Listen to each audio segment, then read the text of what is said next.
Near mint condition, the home of collected editions. That cover's so awesome. That, as they say, is that. Marvel Comics, let's go ahead and get started.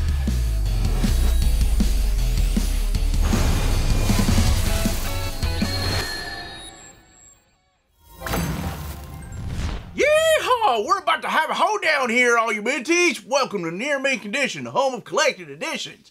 And today I'm going to be talking about my top 10 most wanted Superman-related omnis. So, join me.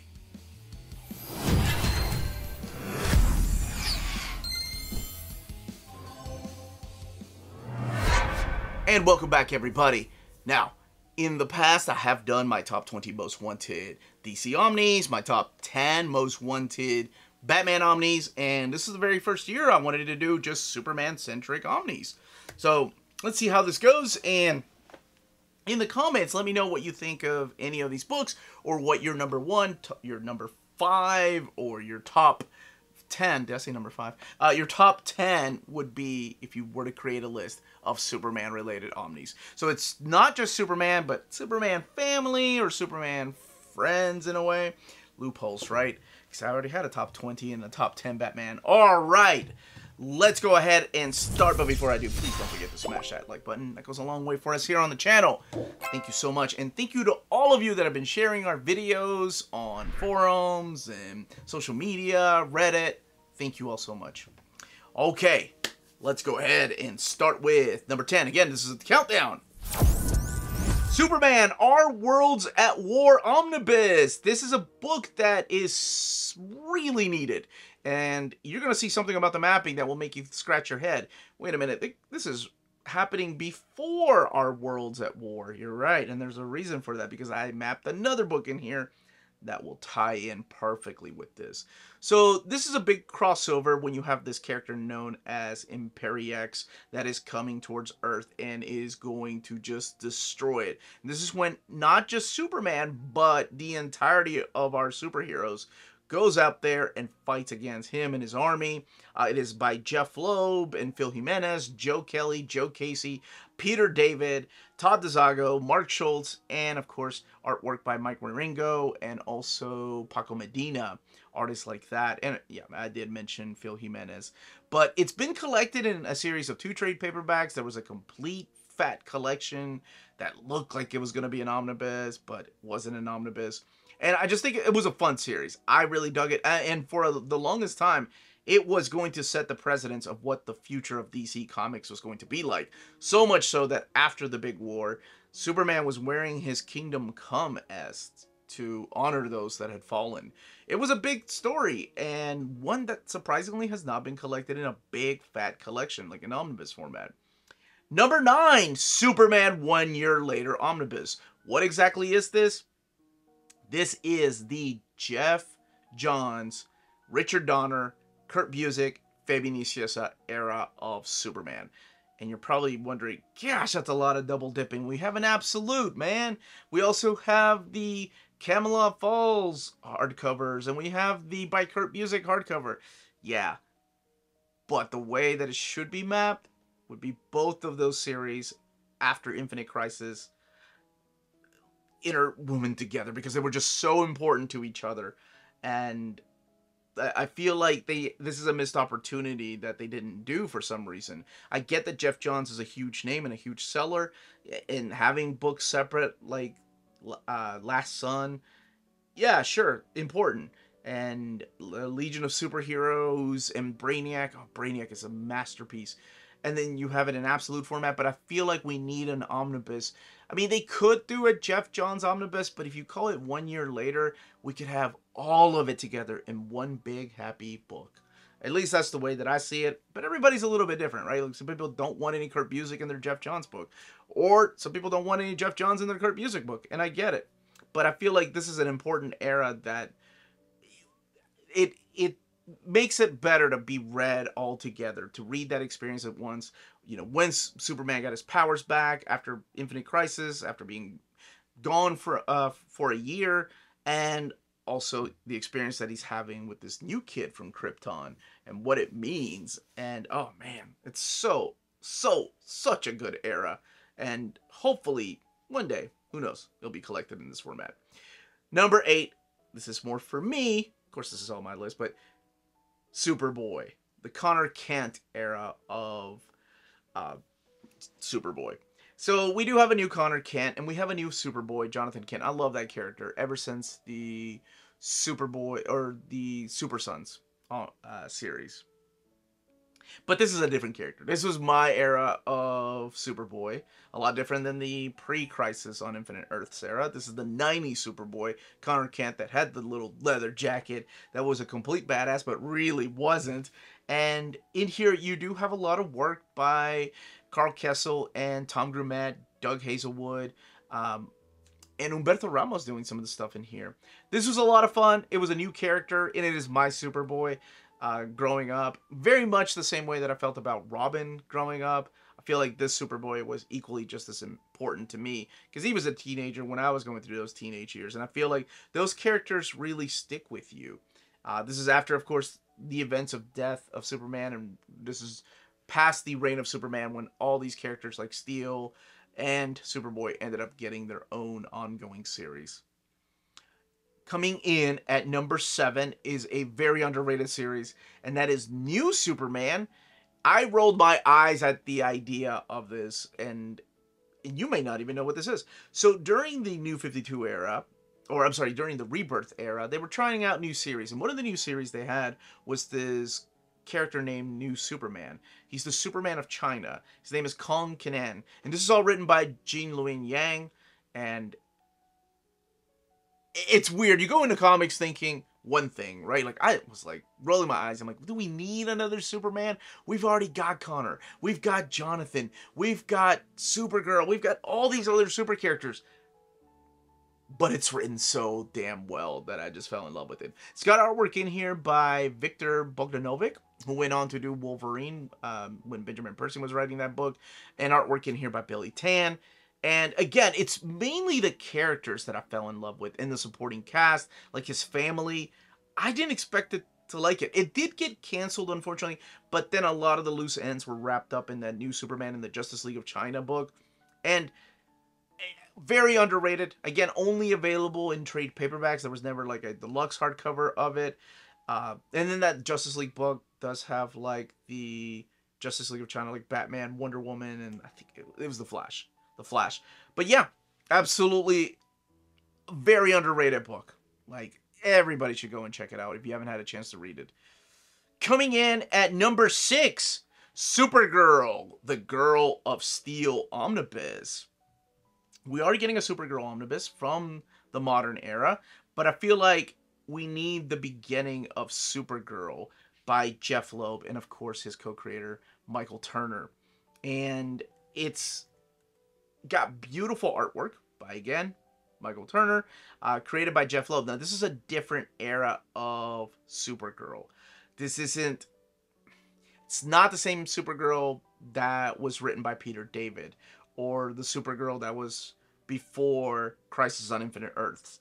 This is the story of Kara, who is a Kryptonian, and happens to be Superman's cousin. So Kara Zor-El is back on Earth, and that's why I included those issues of Superman and Batman in here, but also her ongoing series. She was created by Jeff Loeb. However, eventually it's Joe Kelly and Greg Rucka that get to write her. Michael Turner, of course, doing some of the artwork in here, but Ian Churchill taking over the book. Jimmy Palmiotti, and I think Justin Gray had a little bit of a story in there too. And surprisingly not collected in a big, thick edition. I mean, her first appearance was with Superman and Batman, so there's a little bit of a double dip in there, but I feel like you need that introduction for the character. Number 5, Superman Eradication Omnibus. So what exactly is this? This is the stories by Dan Jurgens and Jerry Ordway, Roger Stern, and this is an omnibus. I just decided to call it this. Actually, it was one of my wonderful viewers that was like, hey, that era should be called this. And what this era is, it is filling in that gap that is missing between Superman the Exile and Other Stories and Superman the Triangle Years Omnibus. We still have missing books. All the books that you see down here are missing. So they're not collected in omnibus format. They're collected in horrible trade paperbacks because they're not all collected. There's a lot of missing trade issues from the trade paperbacks. But in here, you do have work of those gentlemen. But George Perez and Kerry Gimmel, Brett Breeding, and Andy Kubert doing some of the artwork in here. And it is the story of this new villain that takes the form of Superman and could be from Krypton. There's a little bit of a secret behind that. And then, of course, eventually plays a big part in the reign of Superman. So it's an era that hasn't been collected properly. Number 4, going back to that number 10, Our World's at War, Superman, The City of Tomorrow Omnibus. So the City of Tomorrow Omnibus happens after the Triangle Years. Am I thinking that far ahead that they're going to collect the entirety of the Triangle Years? You're damn right I am, because that's what we live on. Hope, right? The S stands for... Anyway, City of Tomorrow was the era when Jeff Loeb came back to DC Comics and said, okay, let's do a new era of Superman. Let's take it back home. Let's bring it back to the classics. So he's not alone. It's Joe Kelly in here and then Mark Miller. You have artwork in here by Ed McGuinness and Mike Wieringo and Doug Mahnke supplying some of the artwork as well. But it is the new era of Superman that takes place after the events of the Triangle Years. So they canceled some of the titles and kind of revamped them. And this is getting ready for the year 2000, if you will, is what this era is. You'll have a new status quo for Lex Luthor, one that I thought was such an interesting... Because this is when I was out of comics. And I thought, that's a very interesting thing you can do with the character of Lex. But you're also going to see some team-ups, some great team-ups in here with like Red Tornado and Steel. He comes back. And Green Arrow, just to name a few of the characters. And some classic villains like Brainiac. But I feel like this is a great era. It's got some just phenomenal creators that you could just sell the book on. Just, hey, this is written and drawn by these people. Number 3, of course, yes, this is going to be on the list forever until these get made. Again, we're getting a Supergirl Omnibus, but this is my Supergirl. Supergirl by Peter David. All 3 volumes, because it'll take that many, because I'm including her first appearances in here. Now, this is a different Supergirl. This is Matrix. Matrix is a different character than Kara, who shows up later. And it's the story of Matrix merging with the human girl, Linda Danvers. And it is such... It's...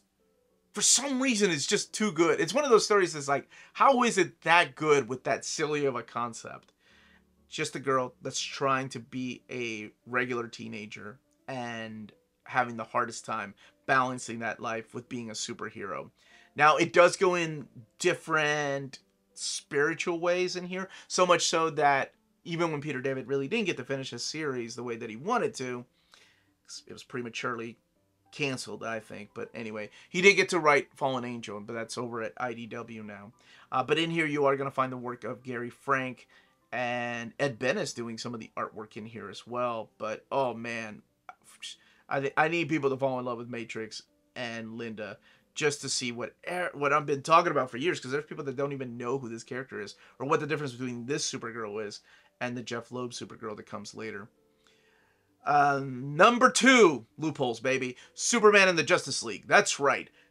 If you look at the mapping, this takes place immediately after Justice League International Volume 3, which to a lot of people is like, oh, it's over. But with this collection, I included issues of Justice League Europe. That's right.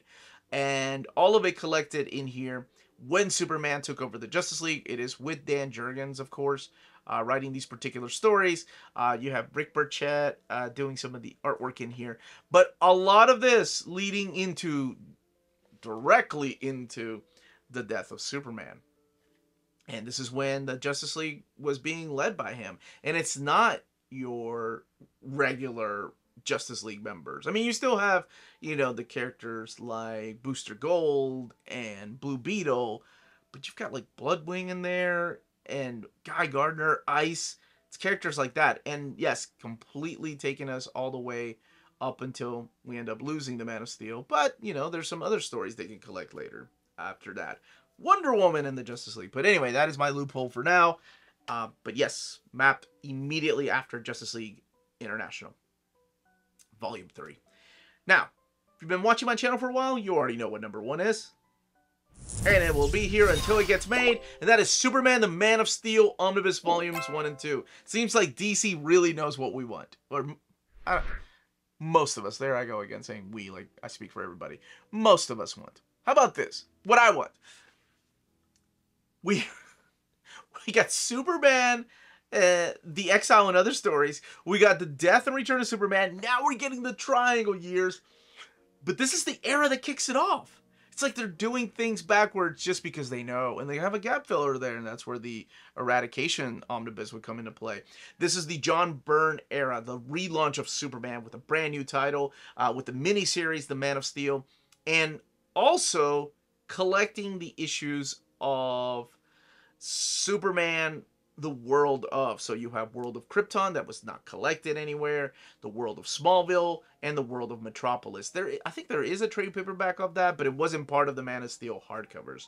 And this would collect every one of those issues. That is my dream omnibus. That's the one that I have been wanting for years. As soon as I got the omnibus from Marvel, as soon as DC started playing around the idea of omnis, if you remember the Death and Return of Superman Omnibus, it was standard size and it was printed on newsprint.